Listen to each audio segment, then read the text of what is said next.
বাংলার আরও এক বিখ্যাত ও জাগ্রত দেবী কালী হলেন নৈহাটির বড়মা। এই অমোঘ টানে প্রতি বছর হাজার হাজার ভক্ত মানত করেন, পুজো দেন, ভিড় করেন এক ঝলক শুধু দেখার জন্য। নৈহাটির অরবিন্দ রোডের ধর্মশালার বড় কালী ঠাকুরকেই স্থানীয়রা বড়মা বলে ডাকেন।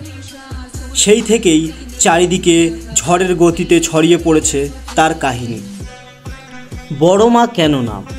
অনেকেই শনি ঠাকুরকে বড় ঠাকুর বলে থাকেন। গ্রহরাজ ও গ্রহের অধিপতি বলে তাকে বড় ঠাকুর বলে অনেকেই ডাকেন। তেমনি নৈহাটির বড়মার নামকরণ হয়েছে এক বিশেষ কারণে। এই কালী মূর্তির আকারে ও উচ্চতায় বিরাট, প্রায় 21 ফুটের কাছাকাছি উচ্চতা, প্রায় ধরুন 14 হাত উঁচু একটি কালী মূর্তি। এই কারণে এই দেবীকে বড়মা বলে ডাকে সকলে।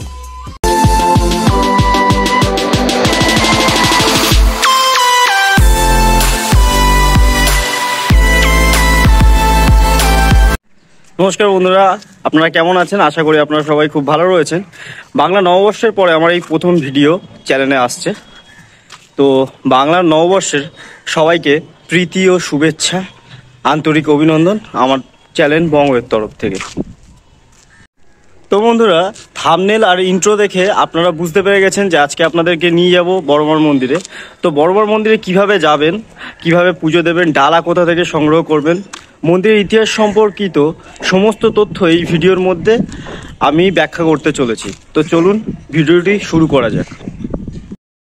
এবার প্রশ্ন হলো, নৈহাটি বড় মায়ের কাছে কিভাবে যাব? তো আপনারা সাউথের সেকশানে হন কিংবা নর্থের সেকশানে আপনারা সরাসরি শিয়ালদা স্টেশনে চলে আসবেন। এরপর এখান থেকে Ranaghat local, Naihati local, Lalgola fast passenger special, Kalyani Simanta local, Shantipur local, Krishnanagar local, প্রচুর ট্রেন আছে। আপনারা এই ট্রেনগুলোর মধ্যে যে কোনো একটি ট্রেনে উঠে পড়বেন এবং আপনারা নৈহাটি স্টেশনে নেমে যাবেন। নৈহাটি স্টেশনে নামার পর আপনারা ওভারব্রিজের ওপরে উঠে 1 নম্বর প্ল্যাটফর্মের দিকে রওনা দেবেন। নৈহাটির নেমে আপনাদের কোনো বাস, অটো, রিক্সায় কোনো কিছু ধরার কোনো প্রয়োজন নেই। ওখান থেকে মাত্র 2 মিনিটের হাঁটা পথ। তো সেক্ষেত্রে কোনো প্রতারক বা দালালের চক্করে একদম পড়বেন না।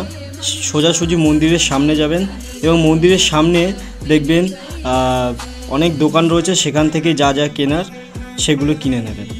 পূজা দেওয়ার জন্য প্রয়োজন সমস্ত ধরনের দ্রব্য আপনি কোন জায়গা থেকে কিনবেন সেটাও আমি ভিডিওর শেষে জানিয়ে দেব। আপনারা ওভারব্রিজ থেকে নেমে সোজাসুজি বাইরের দিকে বেরোবেন এবং এই রাস্তাটি, সামনে দেখানো রাস্তাটি দেখে আপনারা সোজা হাঁটতে থাকবেন। মাত্র 2 থেকে 3 মিনিট হাঁটার পরই আপনারা নৈহাটি বড় মায়ের মন্দিরের সামনে পৌঁছে যাবেন। এই রাস্তাটি ধরে সোজা গেলে আপনারা গঙ্গার পাড়ে পৌঁছে যাবেন এবং সেখান থেকে আপনারা চাইলে জলও নিতে পারেন। আজ থেকে প্রায় 100 বছর আগে ভবেশ চক্রবর্তী ও তার 4 বন্ধু মিলে নবদ্বীপে ভাঙারাজ দেখতে যান। সেখানে গিয়ে বড় বড় মূর্তি দেখে চোখ কপালে ওঠে তাদের। বিস্মিত হয়ে বড় বড় মূর্তি দেখে নৈহাটিতে একটি রক্ষাকালী মূর্তিকে বিশালাকার মূর্তি গড়ার পরিকল্পনা করেছিলেন। কথিত আছে এই পুজো ভবেশ চক্রবর্তী স্থাপন করেছিলেন, তাই এই দেবীকে ভবেশকালীও বলা হয়। প্রথমে সকলে ভবেশকালীই বলতেন, তারপর বিশালাকার মূর্তিকে বড়মা বলে অভিহিত করেন। নৈহাটিতে বড় মায়ের একটি স্থায়ী মন্দির রয়েছে। সেখানে নিয়মিত পুজো হলেও পূর্বে সেই জায়গায় রক্ষাকালীর পুজো করা হতো। কালী পুজোয় সেখানে প্রতি বছর মৃন্ময়ী রূপে প্রতিষ্ঠা করা হয়, সেখানেই পুজো করা হয়। কোজাগরী লক্ষ্মী পুজোয় খুঁটি পুজো করা হয়। তারপর স্থানীয়দের মতে এই পুজো সার্বজনীন হলেও কারো কাছ থেকে কখনো চাঁদা বা দক্ষিণা নেওয়া হয় না। দেবীর গায়ের গয়না থেকে ভোগ, পুজোর সামগ্রী, পুজোর সমস্ত খরচ করে থাকেন সাধারণ ভক্তরা। নৈহাটির বড় মায়ের গায়ে গয়না দেখলে অবাক হতে হয়, কারণ গোটা মূর্তিটায় সোনা রূপার বিভিন্ন আকারের গয়না দিয়ে মোড়া থাকে। শোনা যায় বড় মা সোনা ও রূপা ছাড়া অন্য কোনো ধাতুর অলঙ্কার পরেন না, তাই ভক্তরাই মনোবাসনা পূরণ করার জন্য বিভিন্ন সময় সোনা ও রূপার গয়না মানত হিসাবে দিয়ে থাকেন। হিসেব বলছে প্রায় 1.5 কোটি টাকার গয়না পরেন মা। প্রতি বছর কালী পুজোর সময় স্বর্ণ লঙ্কারে সেজে ওঠেন বড় মা। বড় মাকে সবাই ভক্তি করে, শ্রদ্ধা করে এবং বড় মার কাছে যে যা চায় তাই এবং বড় মার ভক্তি একটা সবার একটা আলাদা ভালোবাসা আছে, বিশ্বাস আছে, তাই আছে বড় মায়ের কাছে। মন্দিরটা প্রতিষ্ঠা হয়েছিল কত বছর আগে?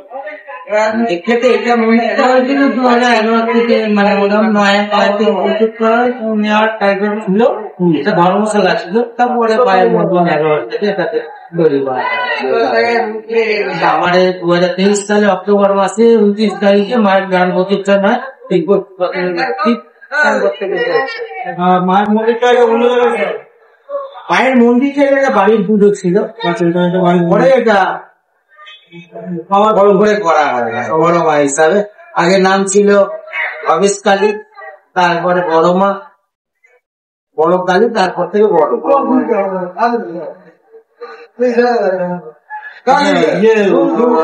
মোটামুটি প্রতিদিন কত ভক্তের সমাগম হয় এখানটা? এখন শনিবার, মঙ্গলবার, রবিবার প্রায় ধরে নাও 90,000 লোক তো হয়। এছাড়া অন্যান্য দিন 5,000 10,000 ধরেই আসে। আর মন্দিরের মানে মায়ের দর্শনের সময় সকাল 8টায় মন্দির খোলা হয় আর দুপুর 2:30টায় মন্দির বন্ধ হয়।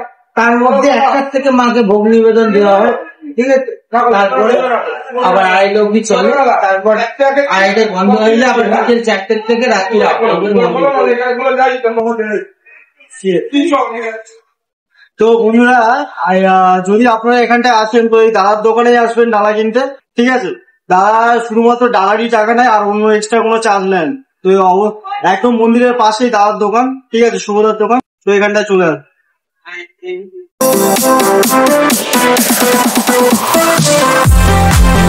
Subscribe now and press the bell icon.